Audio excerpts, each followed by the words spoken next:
আলিমরা এরা রাজনীতি করা ছেড়ে দিয়ে এরা ইসলামের উপর আঘাত দিচ্ছে। যখন রাজনীতির নেতারা মানুষের শিক্ষার কথা ছেড়ে দিয়ে, মানুষের রুজি রুটির কথা ছেড়ে দিয়ে, দেশের উন্নতির কথা ছেড়ে দিয়ে, দেশের সার্বভৌমত্বের কথা ছেড়ে দিয়ে, নিরাপদের কথা না ভেবে যখন ইসলামের উপরে আঘাত দেবে, তখন উলামাদের জন্য ফরজ হয়ে যাবে রাজনীতির মধ্যে মাথা ঢুকিয়ে এই সকল কুলাঙ্গারদের বিরুদ্ধে সমাজকে সংগঠিত করা দরকার আছে।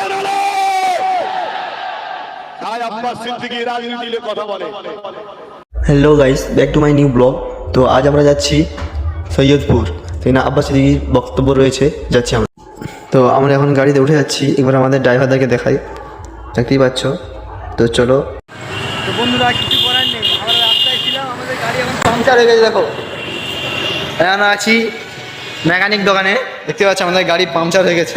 ড্রাইভার টেনশনে আছে, আমাদের ড্রাইভার বহুত টেনশনে আছে, দেখতে পাচ্ছ। আর প্যাসেঞ্জারগুলো সব ঠিক আছে।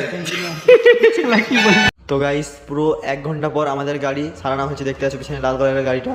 তো আরেকজন ভাই এসেছে, সালাম ভাই বলে, তার গাড়িতে আমরা বসেছি, দেখতে পাচ্ছ তোমরা। তো বন্ধুরা, আমরা এসে গেছি রাধামণির সিগন্যালের কাছে, দেখতে পাচ্ছ রাধামণির সিগন্যাল, গাড়ি যাতায়াত হচ্ছে, আমরা এখন সিগন্যাল দাঁড়িয়ে রয়েছি। তো বন্ধুরা, আমরা এখানে এসে গেছি মানিকতলা। তো মানিকতলা এসে দেখি আবার এসে এই রেলগেট পড়ে গিয়েছে। কী করবো বলো, রেলগেট পড়ে গিয়েছে, লেট হচ্ছে, বহুত টাইম লাগতেছে। কিছুক্ষণ পরে দেখি ট্রেনটা এলো, মালগাড়ি। ভাইজানের গাড়ি ঢুকে গেছে আর আমরা এসে গেছি। ভাইজানের গাড়ি ভেঙে লোকটা দেখো, লোকটা দেখাবি তো, গাড়ি ছেড়ে আসি।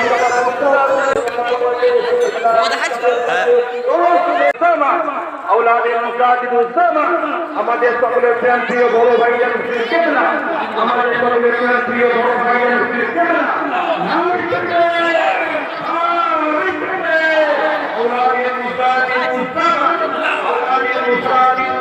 তো বন্ধুরা, ভাইজান আর কিছুক্ষণের মধ্যে স্টেজে উঠে পড়বে। তো বন্ধুরা, ভাইজান এখন উঠে গিয়েছে।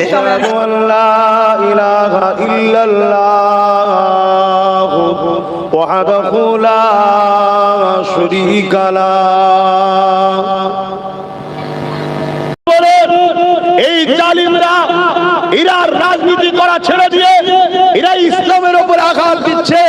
যখন রাজনীতির নেতারা মানুষের শিক্ষার কথা ছেড়ে দিয়ে, মানুষের রুজি রুটির কথা ছেড়ে দিয়ে, দেশের উন্নতির কথা ছেড়ে দিয়ে, দেশের সার্বভৌমত্বের কথা ছেড়ে দিয়ে, নিরাপদের কথা না ভেবে যখন ইসলামের উপরে আঘাত দেবে, তখন উলামাদের জন্য ফরজ হয়ে যাবে রাজনীতির মধ্যে মাথা ঢুকিয়ে এই সকল কুলাঙ্গারদের বিরুদ্ধে সমাজকে সংগঠিত